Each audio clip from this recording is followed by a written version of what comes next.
मित्र जय भीम. आज दिनांक 16 जानेवारी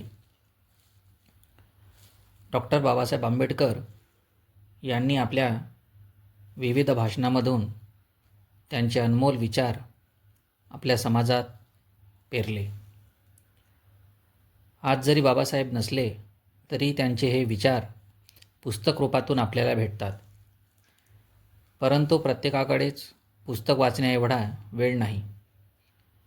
त्यामुळे या माध्यमातून मी हा विचार पोहोचवण्याचा एक छोटासा प्रयत्न करत आहे. डॉक्टर बाबासाहेब आंबेडकरांनी 16 जानेवारी 1949 रोजी मनमाड येथील सभेत जे जाहीर भाषण केले होते तेच भाषण डॉक्टर बाबासाहेब आंबेडकर यांच्या जनता या वृत्तपत्रात दिनांक 23 जानेवारी 1949 रोजी छापूनही आले होते. हे एक प्रसिद्ध भाषण असून अतिशय मौलिक विचार बाबासाहेब आंबेडकर यांनी या भाषणामधून व्यक्त केलेले आहे. तर ते भाषण अशा प्रकारचे आहे. माझे मित्र भाऊराव गायकवाड यांनी त्यांच्या नेहमीच्या प्रवृत्तीप्रमाणे मला विचारले की एखादी सभा जर ठरविली तर त्यात माझी काही हरकत आहे का? मी सभेस होकार दिला. मुंबई इमारत फंडासाठी मला 4,000ची थैली अर्पण करण्यात येईल असे मला सांगण्यात आले. मला 4,000चे आमिष दाखविण्यात आले. त्यामुळे ही सभा घेण्यात आली. परंतु त्या थैलीचे काय झाले याचा खुलासा आधीच्या वक्त्यांनी आपल्या भाषणात केला नाही. रक्कम जमली व ती चोरीला गेली असेही सांगितले नाही. सभेच्या शेवटी तरी याचा खुलासा होईल अशी मला दाट आशा आहे. अलीकडे मी बरेच दिवस राजकारणाबाबत बोलत नाही, कारण मी हल्ली राजकीय बंधनात आहे. अस्पृश्य समाज इतर कोणत्याही समाजापेक्षा अधिक राजकारण ज्ञानी समाज आहे याबद्दल मला बिलकुल शंका नाही. कोणत्याही समाजाची उन्नती त्या समाजाच्या शिक्षणाच्या प्रगतीवर अवलंबून असते. आपले राजकारण यशस्वी करण्याकरिता आपल्या समाजास मोठ्या अधिकारांच्या जागा म्हणजे मी म्हणतो त्याप्रमाणे मानाच्या जागा काबीज केल्या आहेत. जरी आपल्याला राखीव जागा मिळाल्या नसल्या तरी भिण्याचे कारण नाही. आपण 7 कोटी लोक आहोत. आपण संघटित राहिलो तरच आपला पक्ष बलवान होईल. एक गोष्ट लक्षात ठेवली पाहिजे, आपण जर संघटित राहिलो तर जे मिळाले ते पुरेसे आहे. त्याच्या जोडीला संघशक्ती मिळाली तर कोणाचीच भीती नाही. आपण जे राजकीय संघ शेड्यूल्ड कास्ट फेडरेशन त्यालाच आपण चिकटून राहिले पाहिजे. आपण जरी अल्पसंख्य असलो तरी स्वतःच्या मनगटाच्या जोरावर आपणास भिण्याचे कारण नाही. दुसरी गोष्ट अशी की आपल्याला कधी दुसऱ्या पक्षाशी संगनमतही करावे लागेल. जो पक्ष आपले कल्याण करील तोच आपल्याला जास्त जवळचा. ज्यांचा कार्यक्रम जास्तीत जास्त आमच्या कार्यक्रमाशी जुळेल त्या पक्षाशी आम्हाला संगनमत करायला काहीही हरकत नाही. मग ती काँग्रेस असो, समाजवादी असो, अगर बहुजन समाजवादी असो. वैयक्तिक कार्य करणे यासारखा मूर्खपणा नाही. मला तुम्हाला एक महत्त्वाची गोष्ट सांगावयाची आहे. संघ फोडून तुटकपणाने दोघाचौघांनी दुसऱ्या संघात सामील होणे म्हणजे आत्मनाश करणे होय. तुम्हाला माहीत आहे की आपण कळपाने राहिले पाहिजे. आपले घर मोडून दुसऱ्याच्या हवेली शिरणे म्हणजे मोठा मूर्खपणा आहे. आपली झोपडी शाबूत राखा. तसे न झाल्यास ब्राह्मणेतर पक्षाप्रमाणे आपली स्थिती झाल्याशिवाय राहणार नाही. ब्राह्मणेतर पक्षांची काय दुर्दशा झाली. 1932 सालपर्यंत आम्ही संगनमताने काम करीत होतो. त्यावेळी काही ब्राह्मणेतर पुढाऱ्यांना वाटले की काँग्रेसमध्ये राहून उपयोग नाही. आत शिरून आतून पोखरून काँग्रेसचा किल्ला फोडता येईल, बाहेरून किल्ला फोडता येणार नाही. ह्या समजुतीने ते काँग्रेसमध्ये शिरले. मी त्यांना पुष्कळदा बजावून सांगितले, परंतु त्यांनी माझे ऐकले नाही. आपण आत शिरलो ती भयंकर चूक झाली असे आज ब्राह्मणेतर पक्षाच्या लोकांना वाटत आहे.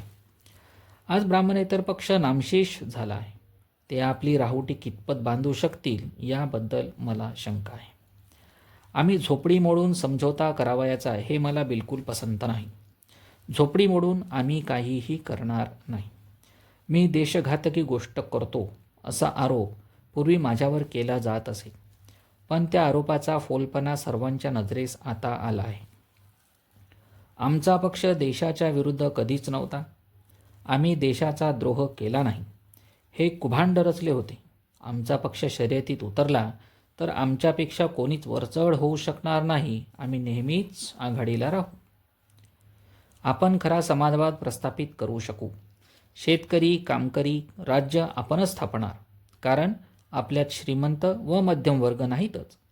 आपण सर्वच कामगार, आपण सर्वच गरीब. आम्ही लोकशाही निर्माण करू.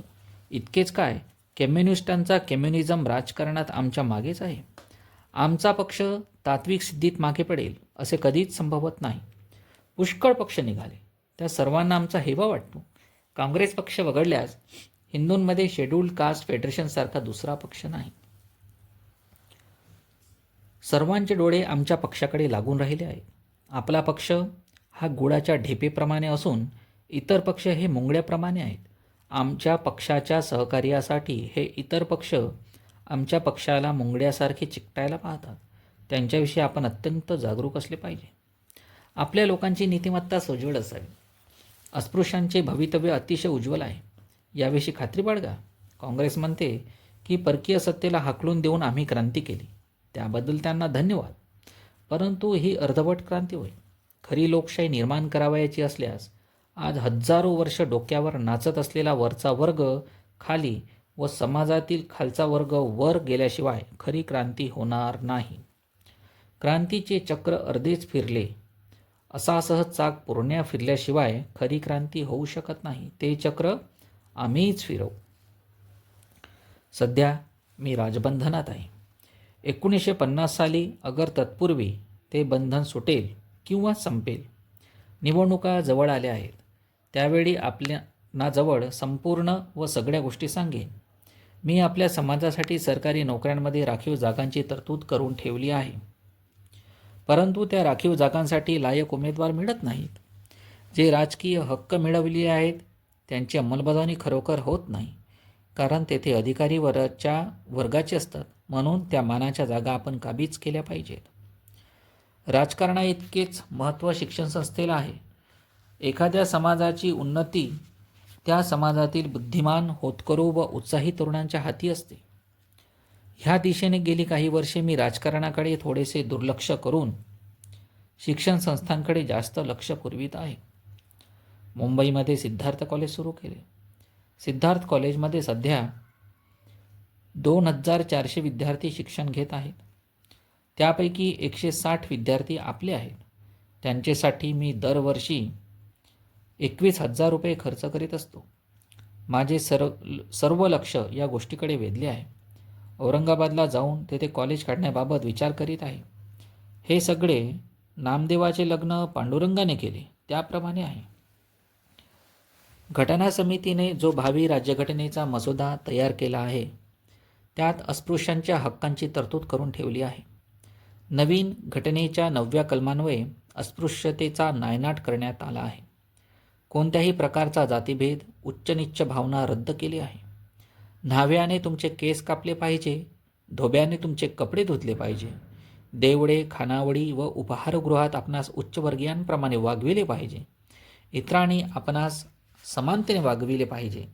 हा कायदा जो मोडील त्यास शिक्षा करण्यासंबंधी कायदा करण्याचे अधिकार मध्यवर्ती कायदेमंडळाकडे सोपविले आहेत. ह्याच गोष्टीची आपण किती वर्षे पावे तो मागणी करीत आहोत. आपण 3 प्रकारचे राजकीय हक्क मागत असू. 1. आमचे प्रतिनिधी कायदेमंडळात असावेत. 2. लोकसंख्येच्या मानाने सरकारी नोकऱ्या राखून ठेवल्या पाहिजेत. नंबर 3. स्वतंत्र संघ मिळावेत. फक्त एकच गोष्ट प्राप्त झाली नाही, ती म्हणजे निवडणुकीत आपणास स्वतंत्र मतदारसंघ मिळाले नाहीत. परंतु यामुळे आपला भाग्योदय थांबणार आहे असे मी मानणार नाही. जे मिळाले ते पदरात पाडून घ्यावे आणि अधिकाराकरिता मागणी करावी अशी आपली वृत्ती असावी. अशी एक मन तुम्हाला माहीत आहे की? नेसेन तर जरीची साडी, नाहीतर उघडीच बसेन.